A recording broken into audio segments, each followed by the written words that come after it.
Welcome to the Her Voice Shines podcast, where we celebrate the power, brilliance, and resilience of women everywhere.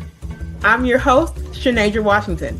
Join us as we share inspiring stories and insights from extraordinary women who have found their voice and are making a difference. Together, we'll create a ripple effect, illuminating the path to visibility and empowerment. Let's break barriers, shatter ceilings, and lift each other up. In each episode, we dive deep into the journeys of women who have turned their challenges into triumphs and their dreams into reality. Whether you're looking for motivation, guidance, or a community that understands your journey, you're in the right place. Stay tuned and remember, let your voice shine. I am back like I never left. It's your beautiful host, Shanasia Washington, streaming from no other than H-Town. And guess what? I think I may have a local hottie on the line, but we ain't gonna tell her business. We'll let her do it. You know this is real. They come to the stage, tell us their name, where they're streaming from, and we get that meat, that story. Without any further waiting time, here's my very beautiful guest for today. Hey guys, it's Rockett in the building, filming straight to you from the great city-state of Houston, Texas. Miss Rocky, I welcome you on today. It's nothing like having an H-Town hottie on the line. Hey. So, girl, now wait a minute. Now look, I ain't trying to cut up. I'm trying to just get the people. I got you. It's not a problem. I got you. Miss Rocky, thank you for bringing the energy. So you have to tell us, Miss Rocky, what do you do? I know that you are a musician, you're an artist, but I want you to tell the people what you do and how did you come into doing that? Well, actually, I am a manager of artists and coach of independent music artists. I'm not an artist physically myself, but I do help independent music artists get on the path to achieving their big goals and big dreams. I have also worked for a local record label by the name of Rec Shop Records. And I manage an artist by the name of ESG, or Everyday Street Gangsta. But in addition to that, my passion is helping independent music artists and also telling our hip hop Black stories from right here in Houston, Texas as well. Now, Miss Rocky, you know we know about Wrecked Up and ESG. She just said, yeah. Now, Miss Rocky, please do not do this, girl, because I've been. Are we not? But yeah, let's talk about it. Talk about it. Like I'm so happy to have you here. So we got to take it back, because Miss Rocky said, "Look, I ain't the actual artist, but I know how to manage them. I know how to get them through the system." How did that come about? Were you always interested in music? And then what was the thing that made you say, I think I want to do that? So, to be honest with you, from a very early age, I've always been interested in the music industry. In school, though, they said in order to be in the music industry, you know how school do. They put you on a path, right? They're like, okay, well, you want to be in the music industry, you need to go to college in New York or California, move away from home, settle down there, work for free for the first couple of years. And then if you're good enough, you could work your way up the ladder, basically working for a label or what have you. Well, I didn't want to do that. So I went all the way around. I did every job in the world, and I still wound up in the music industry because it was my calling. And so I met an artist. Me and my brother, we had a podcast too. And we interviewed ESG. And so I just started hooking him up and being like, hey, you know, such and such has a show. Can you go over there? And then such and such has a show. Can you go over there? And one day he just asked me to manage him. And this was actually right at the beginning of, the other leg of his career, which he did a song called Southside Still Holding with Slim Thug. Um, and yeah, the rest is history. And then while working with him, he is such an amazing person. He connect me to a lot of people in the Houston area. I wound up linking up with Screwed Up Records and Tapes. And we together worked together on an art exhibition called the Slowed and Throwed exhibition, and that was about the legacy of DJ Screw. And that happened at the Contemporary Arts Museum, so that was my first art exhibit.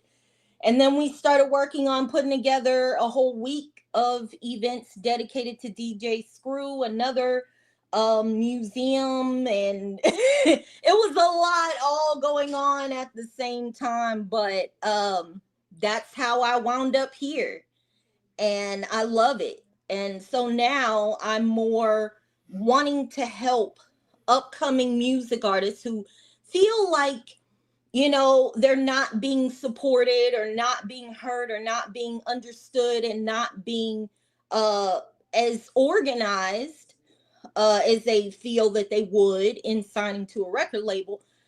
My goal is to help them realize that they can do it themselves, build their own brand. And I teach them how to do it in my book, which I published, called Big Dreams, Small Stages. This is about taking your big dream as an independent music artist and breaking it down into smaller goals. So, whew, girl. Now, look, I feel like I just talked the whole 30 minutes. Miss Rockett, we're not even to the halfway point. Okay, so let's Lord, let me take a drink of look, water. let's just start there, because you gave some information. And what I like most about this story, you was just like, hey, I had a podcast, I interviewed ESG, and then he was like, hey, what's up? Let's be the manager. Was it pressure? Like, did you feel like, man, I can't turn this down, like, because how did you feel? Because like right now, I feel like I'm working on something. They was like, well, okay, you're gonna be doing this too. I'm like, for real? Like, what is that like? Because right now I can't really describe it. It's kind of like a mix of like excitement, but it's also like, okay, now I got to start figuring some things out. So I got a cool thing to get us to. So I can produce. You know what I mean? So what was that feeling like when they were like, okay, will you be the manager? Girl, when it first happened, my initial answer in my head was no. Out loud, I said, I'm gonna have to think about it. To be honest with you, you're never really ready, right?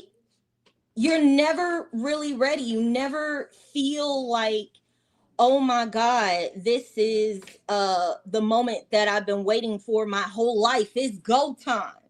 Like, it doesn't happen like that.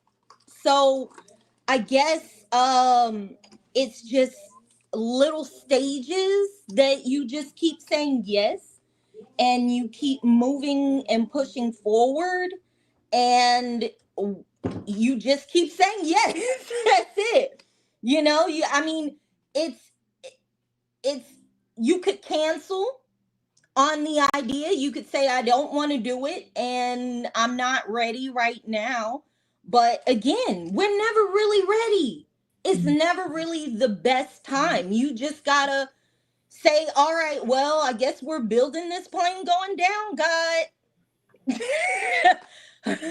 I guess we're gonna build this plane going while we try to land it, because I'm gonna say yes and I'm gonna hope you got me. And that's it. This is timely, girl. I needed it. I needed it, because you're right. You're never really ready. Even when you have people like, oh my gosh, you've done all these other things that are great. You're doing this, like, this is new. I don't know the leg of the land this way. I don't know these people. These are different caliber people. These are different rooms. It's different terminology. It's different structures. And you just stand there like, why is this in front of me? But then you said the key thing. You say you just got to keep saying yes. That's what Yeah. that's the life and that's the journey. I mean, if I get to a point to where he says this is not it, then it won't work out. Yes. And I feel like I'll live my life in that light and say that if he has called me to get to this point, then obviously he will see me through if that's what Yes. he has for me. Absolutely. And if he's going to bring you to it, he's going to bring you through it. So even if you don't have what you need right now today, you have to trust that he's going to give it to you, or this is going to be a learning experience for you to learn and get better. It's not a red light above your head that goes off that says bing, I'm ready, like the microwave. When it's done, you just keep going. You just keep saying, all right, well, I guess we're here, so sure, I'm gonna get ready. I may not be ready right now, but I'm gonna get ready. I love it. And let me ask you this because I know that what you do is highly male dominated in terms like in the manager space. I thought about that. I was like, oh girl, what's she doing out there? Like, what is she doing for like that code of resiliency to navigate really a male dominated industry? I want you to talk about that because there are probably many young ladies out there that think this is a great career path for something they can see them doing, but they don't see a lot of us still now Yeah. doing it and holding it down. So talk about that walk with being a woman in the male dominated industry, especially music at that. Oh Lord, girl. Especially Houston, because I'm a born native Houstonian, okay? We know about pulling up at the gas stations. Girl, your man ain't paying you Don't be attention. telling Pull these up people, at don't be the telling these gas people our station. business. Don't be telling these people our business. Now, I'm what you just saying? saying.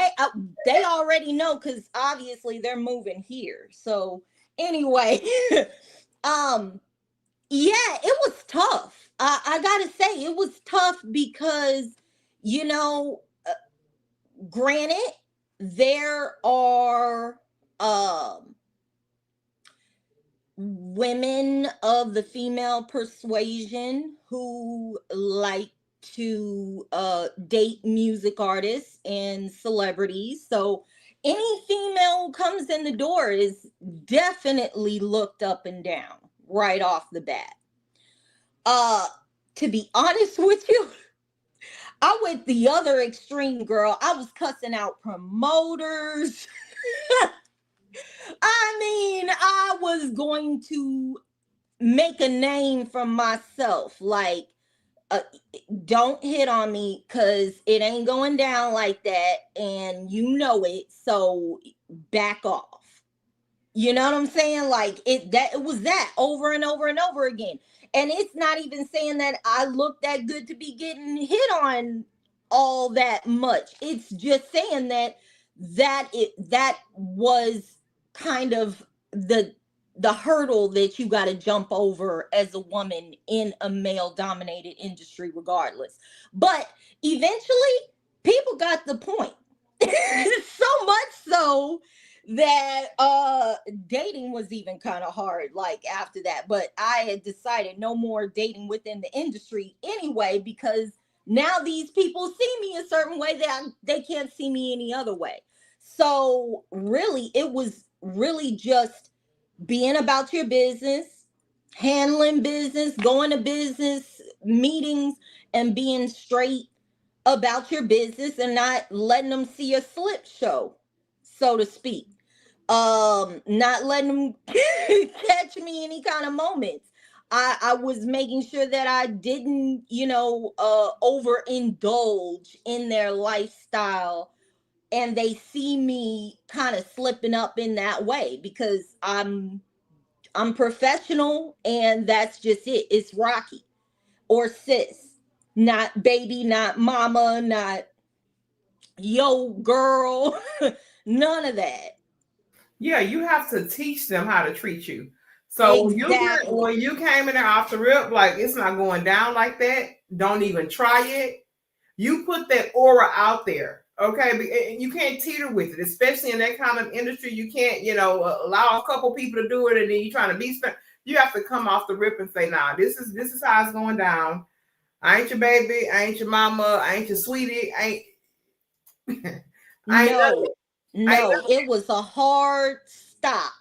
Like they knew, like even even on the way that I text, or even on, it's nothing. just straight. I become kind of robotic in a sense, because I don't, I wasn't allowing them to see the side of me that was chill, relaxed, at home, like sometimes, yeah, like after all of the business is done, a little bit, but for the most part, it's Rocky. No, don't. And that kind of, it just carried on. Like, okay, everybody that they know, like, okay, Rocky don't get down like that. I love it. Now you know what, Miss Rocky, we have people that watch. Actually, most of the viewers that watch the show are actually not here in Houston. So I'm just so happy that you're here because I want you to tell them what that H Town rap scene is like. I know for me, Oh man. it's life for me. Okay, like I listen to H Town music it ain't gonna be a day that pass where 2, 3, 4 tracks are gonna come across my playlist. I'm just an H-Town chick and they know, like they know I like Yes. my H-Town music. So I'm happy that I have somebody here that manages in this space. They can talk about our culture. And look, it gotta be some girl Oh coming over here left man. and right. Talk about you already said something about DJ Square. Oh, I got chills when you talked about it, but I want you to oh talk about it man. from your seat. Okay, so it looks like this, and this was so amazing and awesome, to see these worlds collide, right? Because on the opening night for the Sloat and Throat exhibition, so the Sloat and Throat exhibition, like I said before, was an exhibition that's dedicated to the chopped and screwed styles of DJ Screw.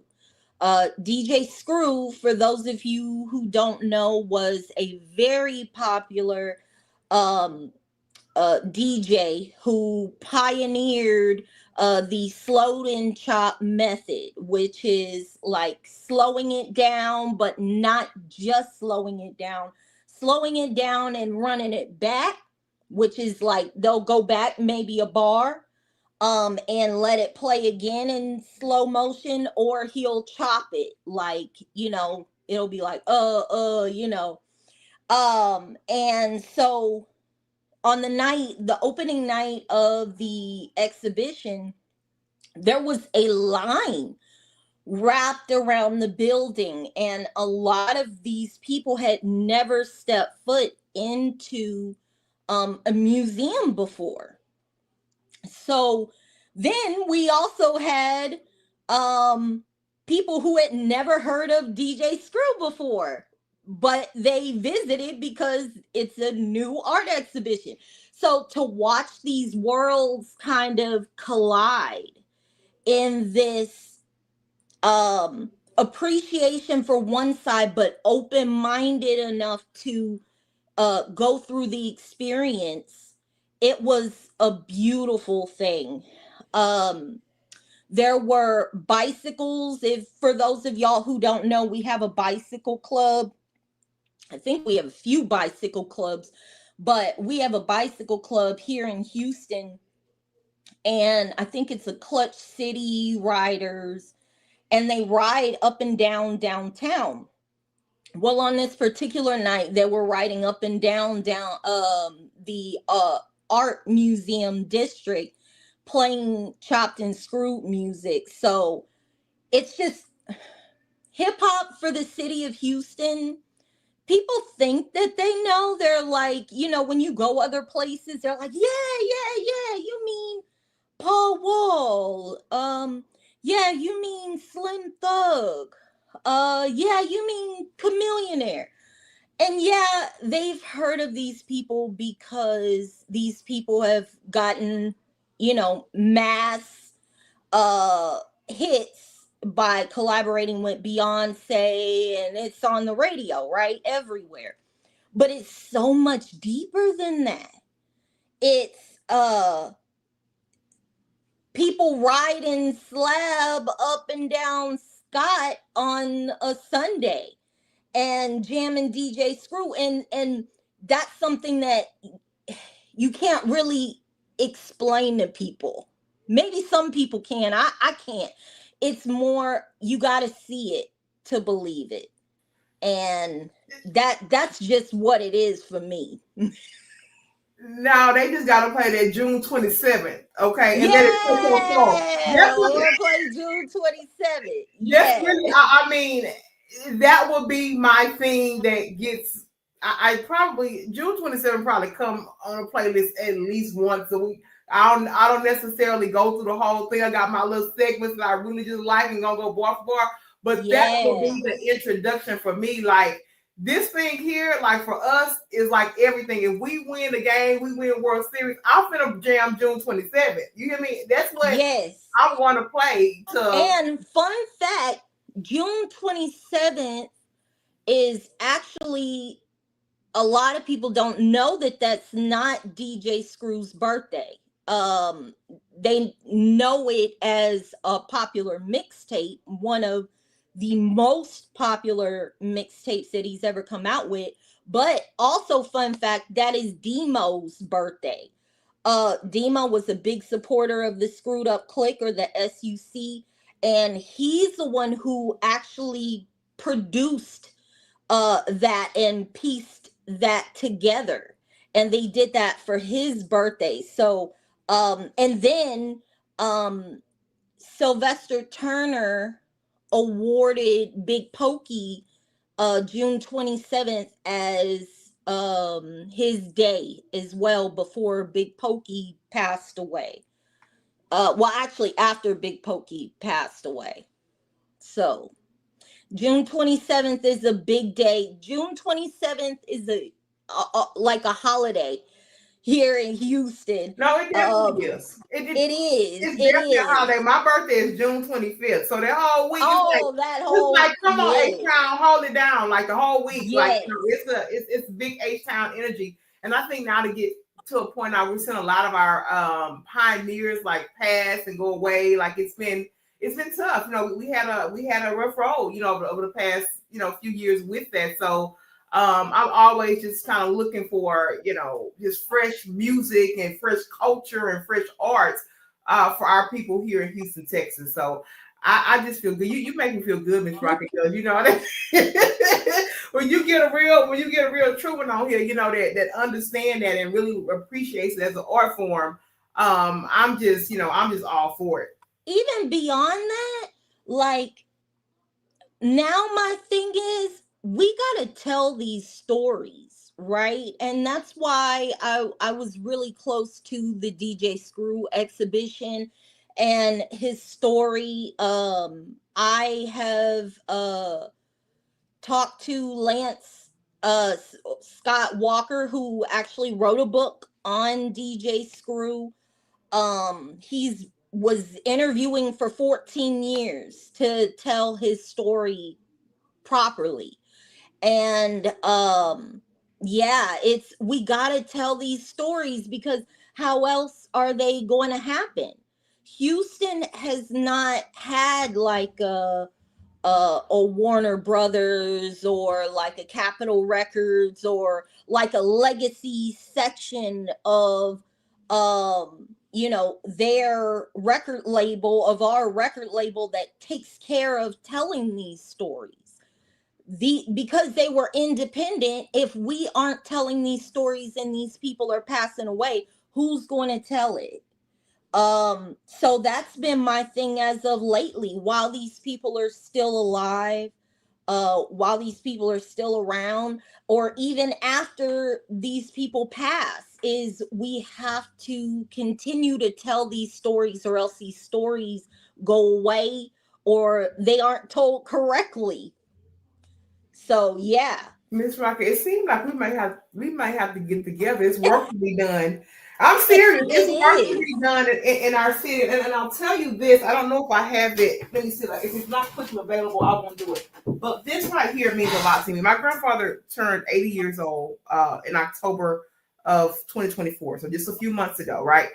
And I created a book about my grandfather and his life and legacy in his 80 years. Oh, So I'm not saying this from a place of just like, how people like, oh, this like stuff, but no, we have to tell our stories. My we grandfather, do. 80 years old, served in the army, 20-year entrepreneur in Acres Home, Texas. So we're gonna tell the stories that really mean something. And Yes. part of this podcast and part of having these conversations that are so authentic is to propel people in those directions, right?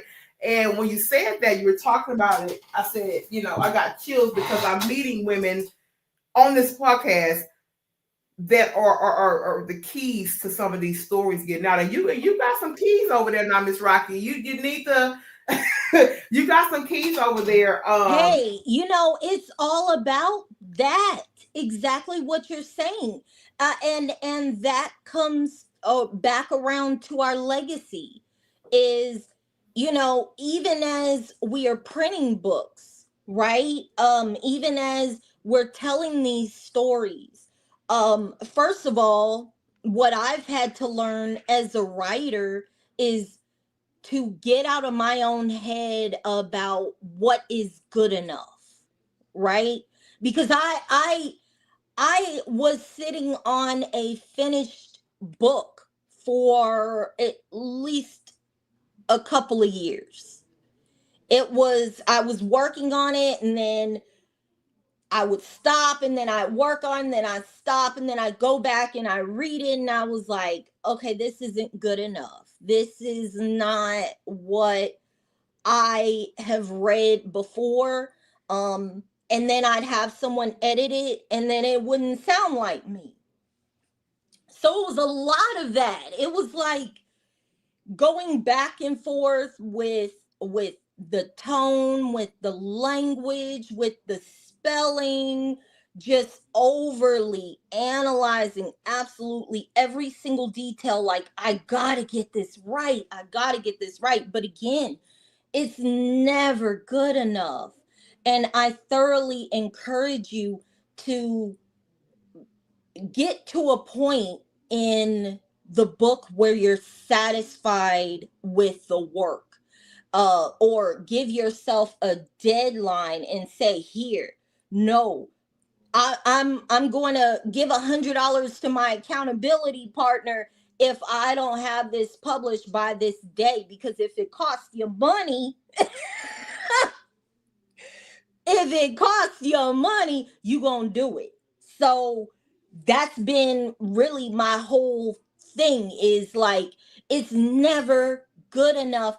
But if you were given his story to tell, your job before you leave this earth, to me, is to get the story out and tell it somehow, so that other people can, no matter how long we are here on earth, go back and read and have that legacy be told.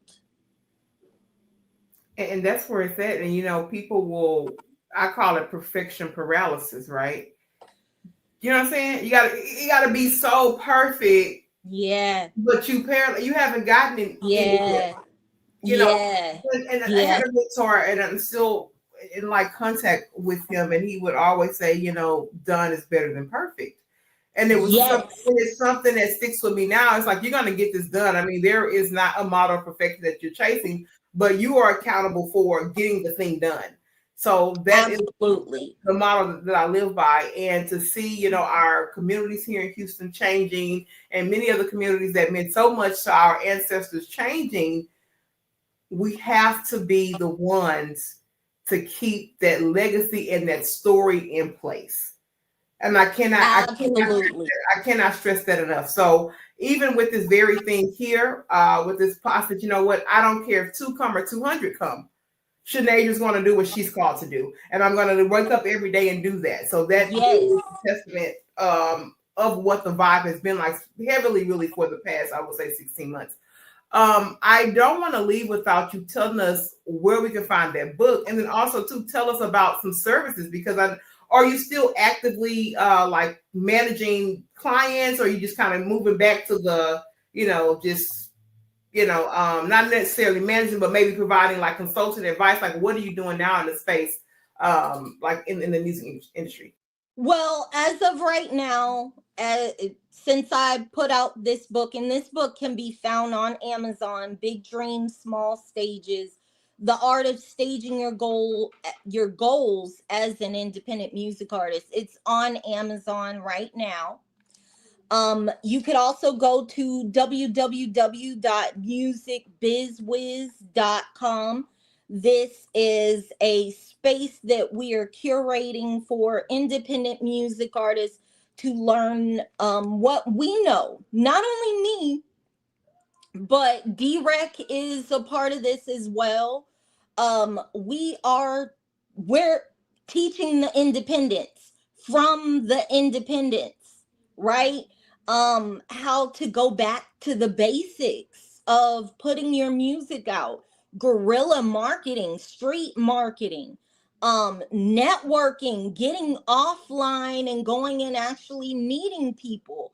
Because what's happening is, and you're seeing it probably live and in color, is people aren't really going to concerts like they used to. I mean, for one, safety. For two, it's just some of our future generations, some of them tend to lack in networking skills because everything is done on the phone and not in person. So um it's being around people that you don't know. So really, that's what Music Biz Wiz is about. We created courses. We're about to drop a free webinar. You guys can follow me on Instagram at official Rocky Rockett. That's Rocky, and then last name is Rockett with two T's. On Instagram at official Rocky Rockett. I'm on Facebook as Rocky Rockett as well. And yes, I'm open to speaking to independent music artists who I ain't gonna lie, don't just send me a song. Send me a plan.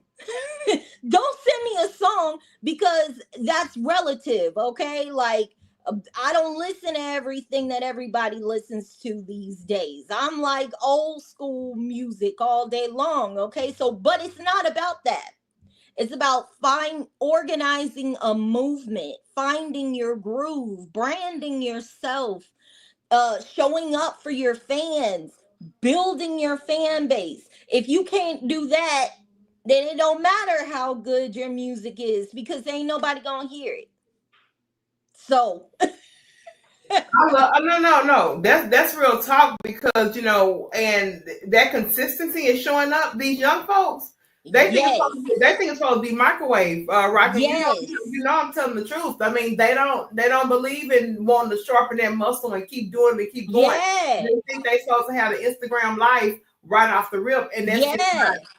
I mean, that's just not it. You know You what I'm got saying? to show up like it's your job, like you're already being paid for it in order to eventually be paid for it. You can't call in and then at the end of the month, when everybody's posting their Spotify numbers, you're wondering why you got 3 listeners. You ain't show up to work. You ain't show up to work.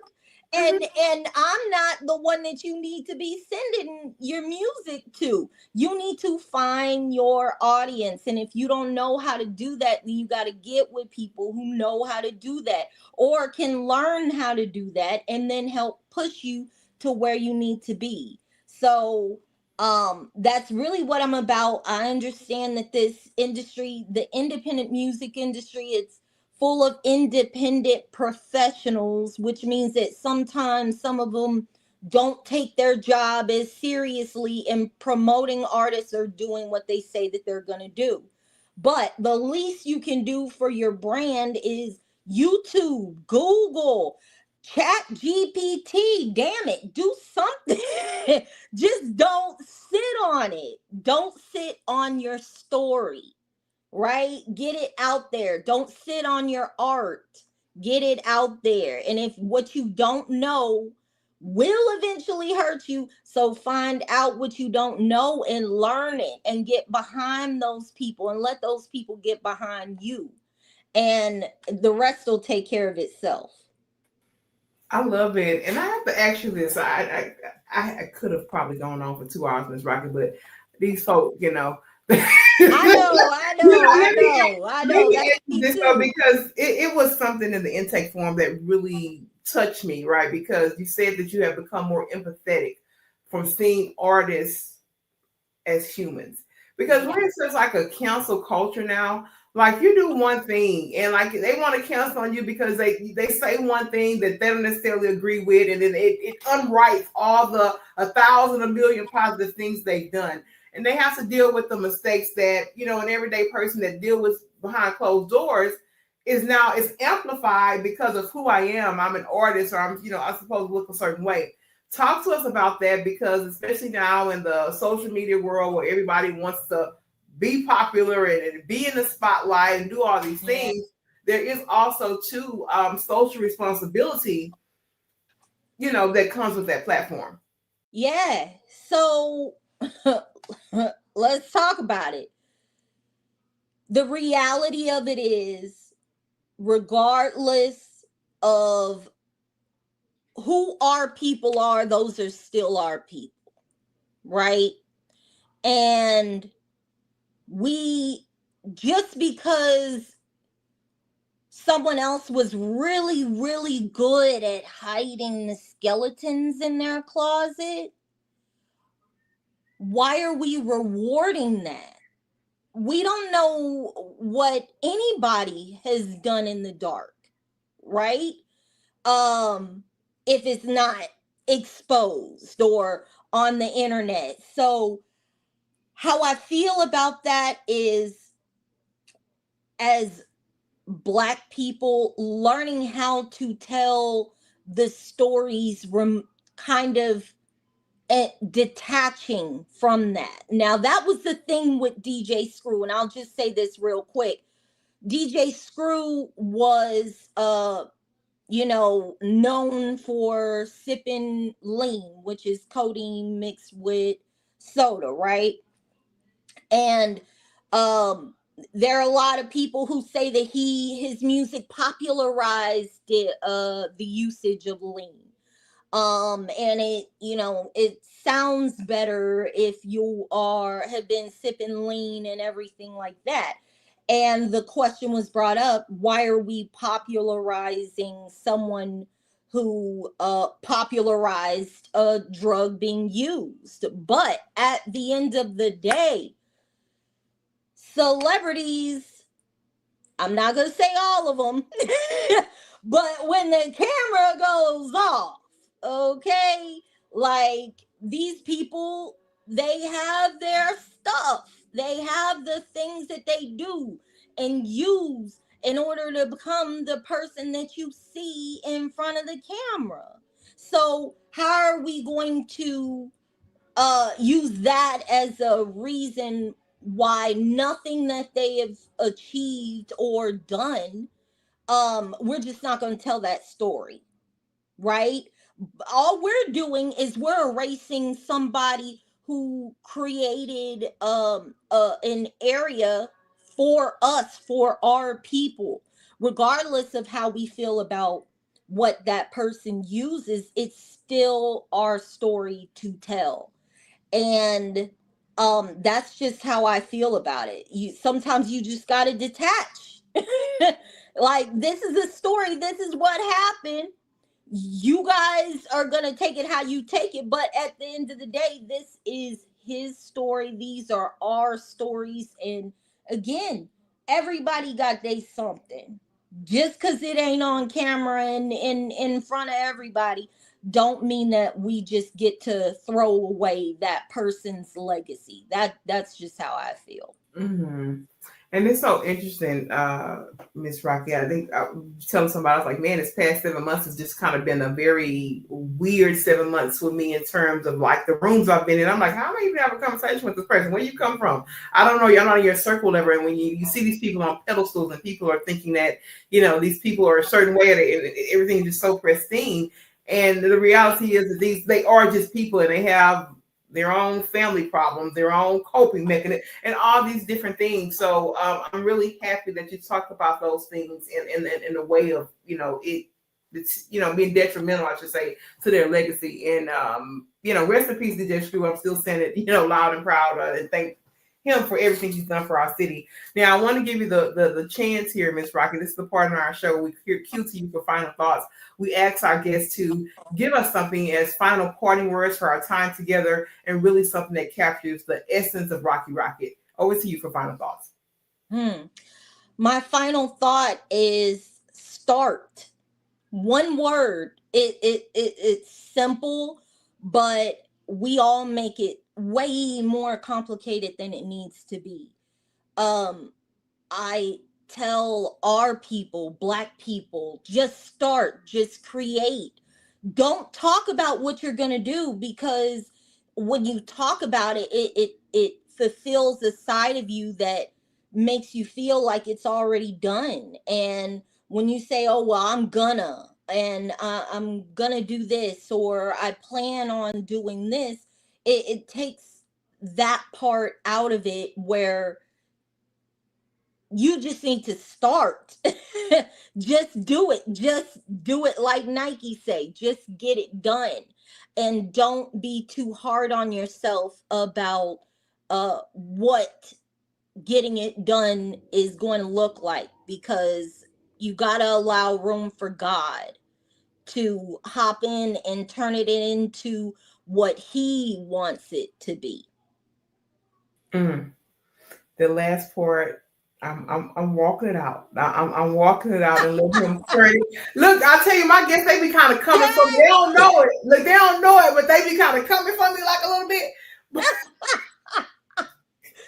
Girl, I'm telling you. I wish I had a me. I wish I had a me years ago. It's just start. Just start. And I gotta say, I commend you for doing as many podcasts as you can, because every time, every episode, you have a choice to show up or not. I was nervous. I was like, man, what if I get all set up and she's not there? Or, like, it's you are showing up, and that is moving you forward, and it will continue to move you to exactly where you're supposed to be. And that's what I remember, because I tell my guests I don't take this lightly, so I'm going to try to be here, because I don't want to waste this Rocky Rockett's time. Okay, I don't want that. I only get one opportunity, right? I may not ever get the chance to talk to you again, Miss Rocky. So the time that I can get with you, Lil Wayne, for example, he was. We're gonna get out of here, y'all. He was mentoring. And I love him, by the way. He was mentoring a young rapper, and he said every verse that you do, it needs to be like they're hearing you for the very first time. Yeah. I don't get another opportunity to give first impressions to Miss Rocky Rockett, and I don't care who. I'm serious. I don't get another opportunity to do that. So 9 times out of 10, unless you got a broke leg or beat up eye, but she's going to be here, and that's really the motto and the grain I really hope to infuse into the world, to be a ripple effect for whoever watches and is connected to me. But I have to tell you guys, in the Her Voice Shines podcast, look, I don't care. I'm going to go ahead and say it on live. This has been one of my favorite interviews. Okay. And I've done a lot. So I'm saying it. Sometimes you got to get off one. It was kind of my favorite. I'm saying it on live. Okay. Ms. Rocky, I love you. And I thank you for being here. I honor you in this space. And I tell everybody in this podcast land, miraculous things happen when you let your voice shine. And I'll be back really in no time with another amazing woman on the Her Voice Shines podcast. I love you, and there's nothing you can do about it.